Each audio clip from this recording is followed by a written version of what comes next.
Masjid Nabawi zamannya Nabi SAW. Jadi Bapak Ibu sekalian, ini depan kita gambaran ketika Masjid Nabawi masih dalam kondisi arah kiblatnya yang pertama, yaitu mengarah ke Masjidil Aqsa, Yerusalem ya. Kemudian perluasan Masjid Nabawi Bapak Ibu sekalian itu diawali dengan tindakan Rasulullah SAW. Juga sahabat tersebut memperluas Masjid Nabawi. Perluasannya itu kecuali di arah timur, karena di sini ada bilik Aisyah radhiyallahu anha. Kemudian di zaman Utsman bin Affan yang dahulunya adalah pelepah kurma atap-atapnya, kemudian beliau ganti atap yang namanya itu berasal dari India. Kemudian di masa Utsman juga ya di arah utara, barat dan selatan terjadi perluasan Masjid Nabawi. ولأول مرة توضع الأربع منارات. Perluasan Masjid Nabawi yang kita lihat sekarang itu berawal dari zaman Khilafah Umayyah. Yang pemimpinnya ketika itu Umayyah bin Abdul Malik. Kata beliau, ketika di zamannya khilafah tersebut, ya, Masjid Nabawi diratakan serata-ratanya, kemudian dibangun, ya, dengan kurang lebih seperti gambar yang kita lihat, ya, mulai ada bangunan-bangunan, menara-menara. Kemudian kaligrafi juga sudah muncul ketika di Khilafah Umayyah yang dimana asalnya pembangunan Utsman ketika itu, Umar dan juga Nabi SAW diratahkan, kemudian dibangun tiang-tiangnya, tembok-temboknya, menara-menaranya, dan juga kurang lebih seperti ini yang kita lihat ya. Ini adalah gambaran bilik-bilik istrinya Nabi SAW. Yang dimana Bapak Ibu sekalian, lokasi bilik Aisyah itu berada di sebelah timur, dia di luar dari Masjid Nabawi. Kemudian diikuti dengan bilik-bilik istri lainnya berada juga di arah timur dan juga ada sedikit yang ke arah utara. Beberapa bilik istri Nabi SAW. Kemudian beliau menyampaikan juga bahwasanya Nabi SAW telah berdoa, ya Allah, janganlah engkau jadikan kuburanku, bumiku sebagai lokasi atau tempat yang disembah. Makanya di zaman Khilafah Umar bin Abdul Aziz itu dibuat ya sekat pemakaman Nabi SAW, Abu Bakar dan Utsman, tapi tidak diarahkan ke kiblat selatan, namun dia agak serong sedikit, ya, sehingga dalam kondisi seperti itu orang-orang yang datang, ya, jamaah umrah atau haji tidak menjadikan sebagai lokasi yang ditempati untuk disembah, ya, Bapak sekalian, karena doanya Nabi SAW, ya Allah, janganlah jadikan ya kuburanku atau bumiku sebagai lokasi untuk disembah. Ini adalah pintu-pintu makamnya Rasulullah SAW, Abu Bakar dan Utsman. Yang berziarah mungkin Nabi SAW. Jadi urutannya seperti ini ya, Abu Bakar, Nabi SAW, kemudian di bawahnya sedikit makam Abu Bakar Siddiq, kemudian di bawahnya sedikit makam Umar bin Khattab. Kalau kita berziarah hanya melihat ya pintu seperti ini. Nah, di sini ada tulisannya bagian ziarah, di sini ada pintu atau tulisan Muhammad Rasulullah. Ya, kemudian di sini lubang ini di atasnya ada tertulis Abu Bakar Siddiq radhiyallahu anhu. Kemudian ini lubang yang ketiga tertulis Umar bin Khattab. Ini tampilan dalamnya. Kemudian kata beliau ini tampilan luarnya, kata beliau tampilan dalamnya seperti yang digambar sana. Jadi di dalam sutra atau penutup warna hijau itu ada bangunan, Bapak sekalian, tembok yang tidak ada celah sama sekali, tidak ada pintu dan juga tidak ada jendelanya, ditutup sekian ketatnya gitu, ditutup rapat-rapatnya. Kemudian setelah ini Bapak Ibu sekalian, kita akan melihat lebih rinci jelas tentang video seputar makam Nabi SAW.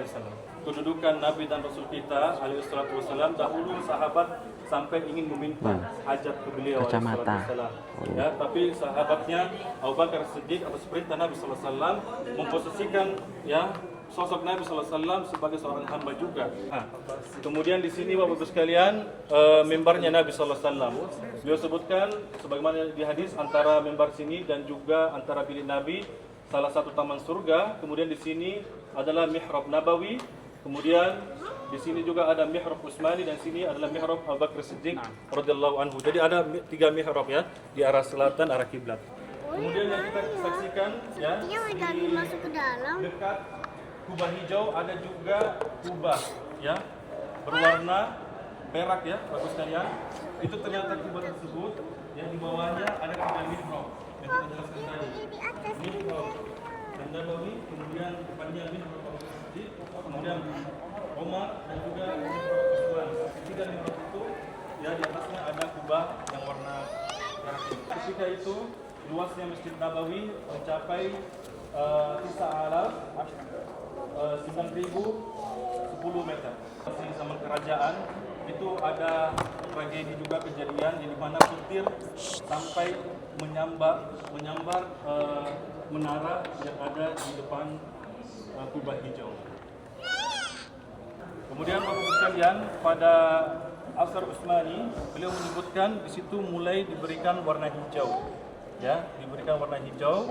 Kemudian sampai kawasan Masjid Nabawi 9.000 lebih Bapak sekalian, dan baru di situ juga, ya, zaman Asr Utsmani ada jendela-jendela, kemudian menara-menara di atas ini untuk apa? Untuk akses masuk ke Masjid Nabawi. Jadi ketika itu Bapak sekalian, perluasan Abdul Majid Utsmani itu belum ada listrik, ya. Jadi ada sekitar 600 lilin yang menyinari Masjid Nabawi atau 600 penerang. Belum ada listrik ketika itu. Kemudian beliau menyebutkan di zaman Raja Fahad itu dibuat 8 kubah di atas Masjid Nabawi, Bapak sekalian, yang dimana satu kubah ini mencapai beratnya 80 ton. Ya, 80 ton. Kemudian setelah itu, ya, Masjid Nabawi, ya, di zamannya Raja Fahad sampai mencapai 100 pintu masjid. Perkembangan Masjid Nabawi di era Raja Fahad rahimahullah taala itu sampai di bawah Masjid Nabawi ada sekitar 3 lantai.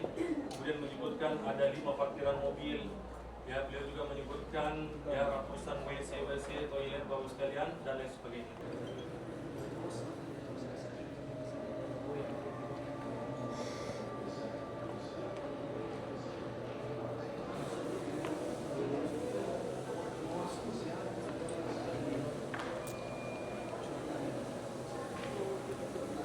Ya, Bapak sekalian, yang kita saksikan sekarang sudah mencapai 500.000 meter, ya. Ya, silakan merapat Bapak Ibu ke kanan. امرأة من الأنصار صنع للنبي صلى الله عليه وسلم صنعت منبر مصنوع من الخشب من 3 درجات. هذه صورة تكريفية لهذا المنبر. Bapak Ibu sekalian, seorang wanita dari kalangan Ansor, yaitu penduduk asli Madinah, membuat dari kayu member untuk Nabi Sallallahu Alaihi Wasallam, yang dimana member tersebut ada 3 tingkat, kurang lebih seperti yang gambar yang kita lihat ini. Beliau menjelaskan, Bapak Ibu sekalian, bahwasanya Nabi Sallallahu Alaihi Wasallam ketika berkhutbah, beliau duduk di tingkat pertama mimbar yang kita lihat di gambar ini. Kemudian kaki Nabi Sallallahu Alaihi Wasallam berada di tingkat kedua. Kemudian setelah meninggalnya Nabi Alaihi Wasallam, Abu Bakar khutbah di mimbar yang sama, namun menghargai dan juga mengagungkan, ya, Nabi Sallallahu Alaihi Wasallam. Abu Bakar radhiyallahu anhu, ya, memposisikan duduk beliau di tingkat yang kedua, kemudian kakinya di tingkat yang ketiga. Setelah meninggalnya Abu Bakar Siddiq, Umar bin Khattab berkhutbah, kemudian dia juga turun ke tingkat mimbar selanjutnya untuk menghargai. Ketika Umar di zamannya beliau khutbah dengan duduk, Bapak Ibu sekalian, di tingkat yang pertama, kemudian berdiri ketika khutbah di atas lantai, ya, Bapak Ibu sekalian. Bapak Ibu sekalian, di belakang kita ini, ya, sebuah mimbar yang umurnya sudah 600 tahun. Jadi mimbar ini, Bapak Ibu sekalian, kata beliau dahulunya di dalam Masjid Nabawi. Kemudian setelah itu, Bapak Ibu sekalian, setelah kerajaan Sultan Murad, kita lihat di belakang ini, Bapak Ibu sekalian, ya, mimbar yang kita lihat sekarang ini di Raudhah, ya, itu adalah mimbar, ya, yang sudah siana perbaikan ketika di zaman Sultan Murad sampai sekarang yang umurnya sudah 400 tahun. Jadi mimbar itu di zaman Sultan Murad sampai sekarang yang kurang lebih 400 tahun, ya. Bapak sekalian, berada di dalam Masjid Nabawi, kemudian dijaga dirawat di musim ini. Ya, usianya sudah 300 tahun. Sambil jalan, ya. Rujuk. Sabar. Hai. Iya ini ya. Ya. Kenapa ya? Aku nggak ninggalin dia yang ninggalin aku. Ya. Gimana sih? Iya. Ya. Aku lo nggak ninggalin kamu yang ninggalin aku kok. Ya. Gitu. Ini rumahnya, ini bentuk dari rumah zaman dulu sama zaman sekarang. Miniatur. Beliau sangat bahagia atas kunjungan Bapak Ibu sekalian. Kemudian ini insya Allah spot terakhir dalam museum ini. Nanti di layar kaca kita akan disajikan tentang sejarah bilik-bilik Nabi SAW dan juga nanti ada foto asli kondisi bilik atau rumah Nabi SAW di zamannya. وهي ضمن الحجرات النبوية التي يسكن فيها مع أزواجه صلى الله عليه وسلم ورضي الله عنهم. كان في الجهة الشرقية الجنوبية خارج المسجد النبوي. Tahun demi tahun terlewati, Mekah berkembang menjadi pusat perdagangan dan ilmu pengetahuan. Antara Syam dan Yaman, pasar Ukats terisi dengan berbagai macam barang dagang.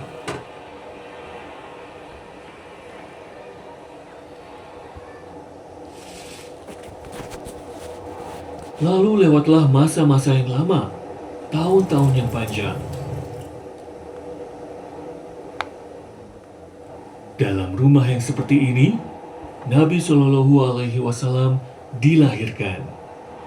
Itu adalah rumah ayahnya, Abdullah bin Abdul Muthalib, dan ibunya Aminah binti Wahab, yang disebutkan bahwa pada malam lahirnya Muhammad, muncul darinya cahaya yang menerangi istana-istana negeri Syam.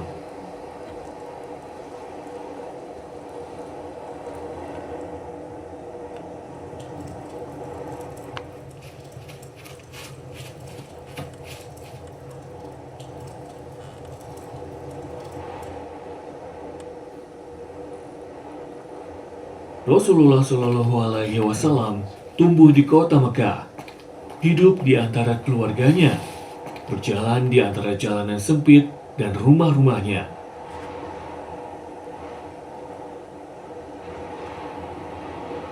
Dan dalam rumah yang seperti ini, beliau menikah dengan tuan putri pertama Islam, tuan putrinya kota Mekah yang suci, ibu kaum mukminin, Khadijah binti Khuwailid radhiyallahu anha.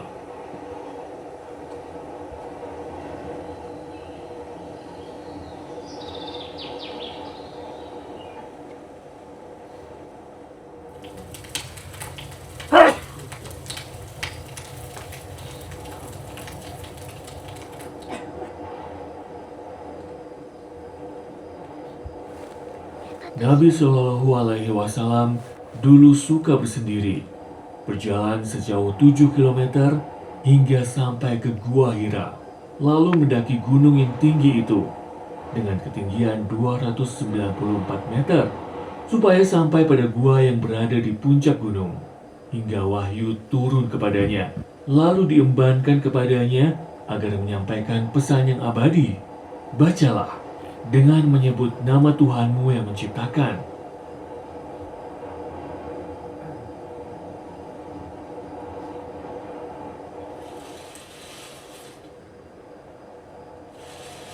Dan pada suatu malam yang diberkahi, mulailah perjalanan Isra dan Mi'raj. Dari kota Mekah menuju kota Al-Quds, menuju Al-Masjid Al-Aqsa yang diberkahi, kiblat pertama kaum muslimin, masjid suci dan dimuliakan yang ketiga. Betapa agung perjalanan cahaya ini. Demikian pula mukjizat Nabi ini. Maha suci Allah yang telah memperjalankan hambanya pada suatu malam dari Al-Masjidil Haram ke Al-Masjidil Aqsa yang telah kami berkahi sekelilingnya, agar kami perlihatkan kepadanya sebagian dari tanda-tanda kebesaran kami. Sesungguhnya Dia adalah Maha mendengar lagi Maha melihat. Lalu dimulailah perjalanan hijrah yang penuh keberkahan.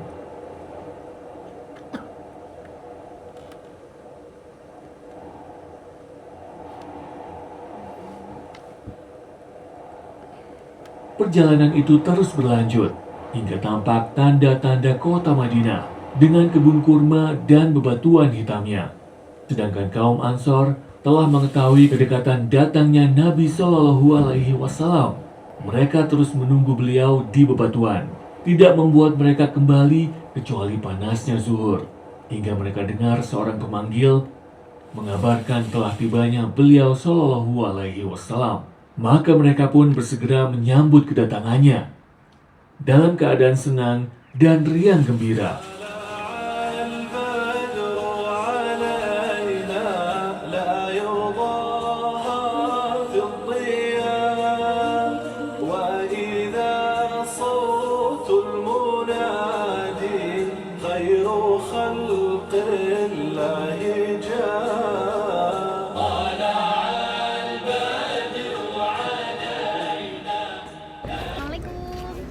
Jabal Uhud, tempatnya makamnya syuhada Uhud. Ayo kita lihat gunungnya yuk. Itu ada gunungnya Jabal Uhud. Uhud. Panjangnya 7 kilo. Itu adalah gunungnya. Ya, dari ujung situ sampai di situ. Kalau malam itu ada lampunya. Istimewaannya Gunung Uhud ini kalau ada pahala sebesar Gunung Uhud. Ya, kayak gitu. Oh iya. Nah, Terus habis itu di ada sini ini medan perangnya. Medan perangnya di sini. Medan perangnya di sini. Jadi waktu Ada yang perang Uhud dari di belakang. sini. Nah, ini adalah gerbang pintu Madinah waktu zaman dulu. Kemudian di belakang kita itu ada Bukit Pemanah. Jadi Rasulullah SAW itu meminta Jubair dan yang pintar ahli memanah untuk tetap di atas, jangan sampai turun. Walaupun kalah ataupun menang, walaupun banyak ghanimah tetap suruh tetap di atas. Tetapi ada yang tergoda. Ada yang tergoda, akhirnya turun. Iya. Tinggal sedikit orang sehingga bisa kekalahan. disusupi Iya, sama terus, musuh dan akhirnya ini kalah. pertama kalinya perang Muslim kalah. Namun ada hikmah di belakang itu bahwa ada menang, ada kalah, dan kekalahan supaya kita tidak sombong dan supaya kita selalu menaati apa yang diperintahkan Rasulullah Rasul. supaya selamat. Itu contohnya.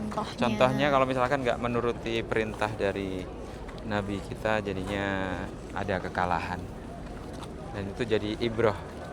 Semoga Allah melimpahkan doanya radhiyallahu ta'ala anhu kepada para syuhada Uhud. Amin. Amin. Amin. Bentar. Kalista ini wadah aja mesti Kalista.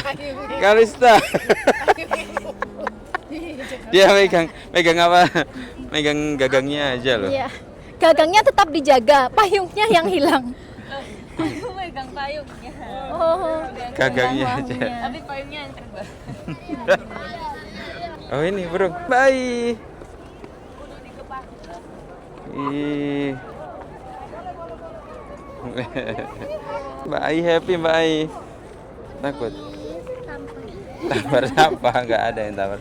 Lari Gunung sana. Uhud bagus banget, Masya Allah. Lari. Ini kalau Ibrahim bangun pasti suka ini, banyak burung merpati. Jadi di sini kalau mau ngasih makan hewan juga ada, beli jagungnya 5 rial. Sodakoh. Aisyah, Masya Allah. Ibrahim pasti suka ini, tapi Ibrahim masih bobo. Aisyah juga suka sama burung. Suka tapi takut. Kita balik ke Bisumi. Udah dengerin ceramahnya Umi? Ya. Kita ngerekam di antara ngerekam. Jadi Uhud ini di pintu gerbangnya Oh iya. kota Madinah. Pintu gerbang kota masuk, Madinah tadi ya. Pintu masuk, pintu gerbangnya kota Madinah. Tadi mau lari, sana lari. Mbak Ayu lari. Tadi terharu sama ceritanya tentang para syuhada Uhud. Masya Allah. Ayo Mbak Ali lari. Terbang ya. Sini Kita udah. menuju ke kebun kurma. Kita masuk ke kebun kurma. Biasanya di kebun kurma yang di daerah satunya. Tapi ini karena ada izinnya, jadi kita dialihkan ke kebun kurma yang lain. Kita biasanya kalau ke kebun kurma itu kejatuhan durian. Ada yang jual gamis. gamis. Jadi Cewek. kalau makan kurma bisa dapat gamis baru. Kalau makan kurma dapat gamis. Kalau makan gamis dapat kurma. Karena menggunakan serban. Ya ampun, jauh-jauh ada bakso Cianjur. Oh, di sini ada air mancur. Ya, Ada pintu masuknya ini juga. air Terus di mancur situ bukan ada tempat cuci tangan loh ya. main toilet. Bakso Cianjur dan Bakso Cianjur. jus. Jauh-jauh ke Saudi makan bakso ini. Masya Allah, Masya Allah. Ada parfum-parfuman. Oh, kan? Sudah disuruh bakso. Tempat duduknya. Tempat duduknya outdoor. untuk kita menikmati. Ya kan? Mungkin beli bakso tadi. Terima rupiah. Rp5. Oh, dalam ya. Ini ada macam-macam kurmanya. Ada gamis. Itu ada ajwa Madinah loh.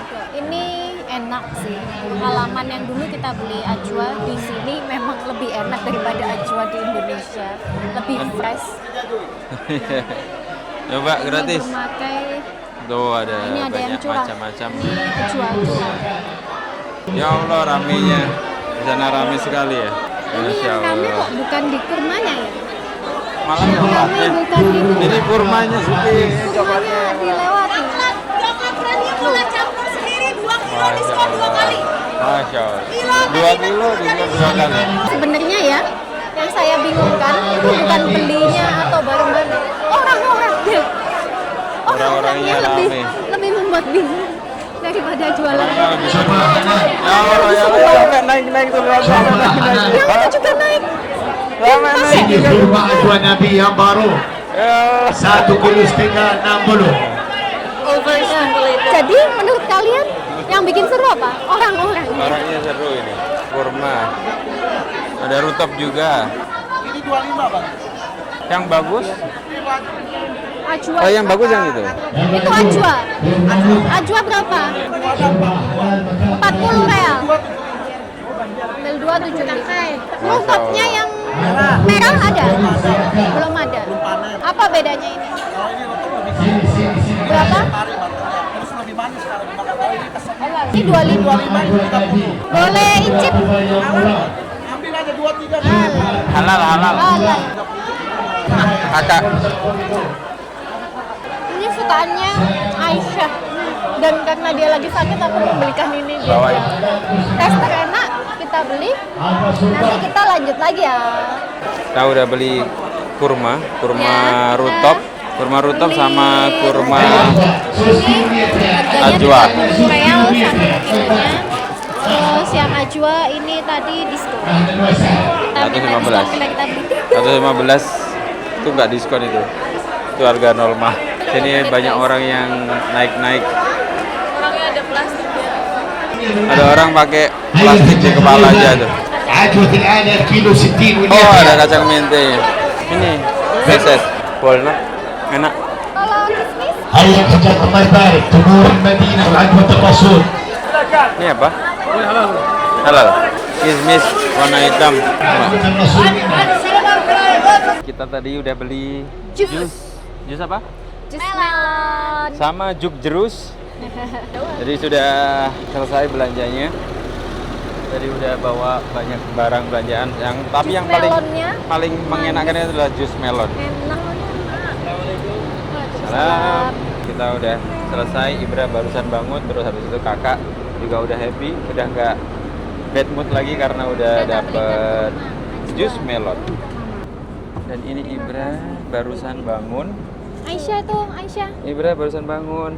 Mbak Ai lagi sakit tadi, jadinya kita belikan Aisyah. melon. Ya jus jeruk. Bye. Ahnya mana? Ibra. Eh ayo. telat. Ahnya mana tuh? Ah. Coba ah. Kakak lagi Ahnya ah. mana? Ahnya mana? Ahnya mana? Ah, tunjukin. Kan? Lucu banget. Ahnya ke situ ya. Tunjukin aja, tunjukin aja, tunjukin aja. Ah. Oh. Lucu banget sih. Enak ini. Enak. Iya. Ah. Suaranya kecil banget. Gitu. Baru bangun tidur langsung minum. Oh, masya Allah, masya Allah. Happy dia. Tepuk tangan lagi. Bisa ah. Lucu banget, Nak. Lagi sayang. Oh, lagi. Yeay.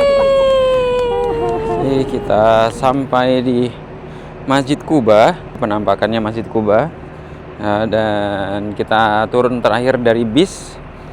Sudah sama Mbak Ai. Tadi Mbak Ai udah mengeluarkan oe. Panas ya Mbak Ai ya. Ini pakai sorban sebagai penutup kepala supaya nggak kepanasan. Lalu Mbak Ai juga kepanasan. Bismillahirrahmanirrahim. Sudah banyak orang-orang yang jalan duluan tuh di sana. Adalah rombongan kita. Halo kakak. Silau. Mau pakai kacamata? Nih. Pakai kacamatanya ayah. Nah. Udah nggak silau? Katanya Mbak Ai silau. Jadinya ayah pakein kacamatanya. Ayah yang silauan. Itu masjidnya. Oh, ada pohon kurmanya dan juga ada rumput-rumputnya. Kita sudah berfoto bersama. Lalu kita menuju ke Masjid Quba. Untuk yang akhwat itu masuknya lewat ke sebelah kiri. Lalu untuk yang ikhwan masuk di sebelah kanan. Cuacanya di sini sangat panas. Bersama rombongan dan juga ustadz. Ini adalah Masjid Quba. Dan ini pintu masuknya ya. Mari kita sholat dulu 2 rakaat sunnah. Karena barang siapa berwudu dari mulai tempat tinggalnya, rumahnya atau kamarnya, lalu sholat sunnah 2 rakaat, maka akan mendapatkan pahala sama dengan umrah insyaallah. Oh, ada mimbarnya. Mimbarnya juga mirip-mirip.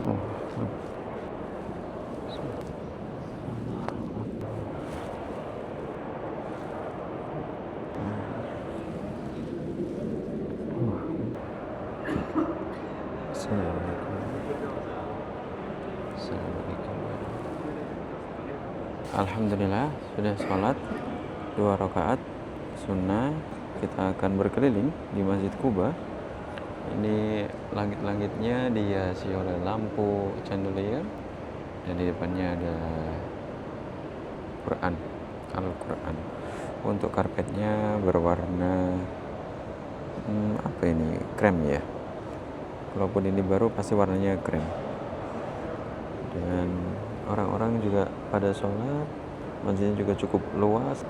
Ada fasilitas outdoornya di tengah-tengahnya, jadi seperti Masjid Nabawi. Yuk, kita jalan tengah. Oh, ada tempat minumnya juga. Air minumnya di sebelah sana itu bukan Zam-Zam ya. Kalau Zam-Zam ada tulisannya Zam-Zam pasti. Kita juga bisa sholat di tengahnya, semi outdoor. Sebelah sini. Masya Allah. Oh, dingin sekali. Walaupun ini bahan kain ya, tapi tetap dingin di ruangan ini. Kita coba untuk air minumnya dulu.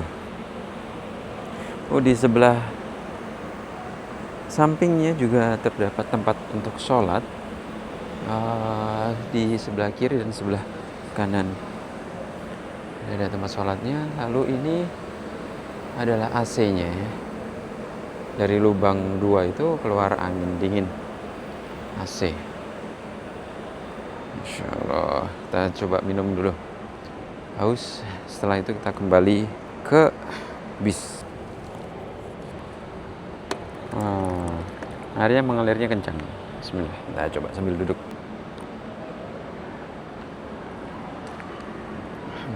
Alhamdulillah. Lalu kita masukkan ke sini. Oh, untuk yang perempuan berarti ada di belakang. Di belakang sebelah atas sana. Untuk yang perempuan. Kita ada di peternakan onta.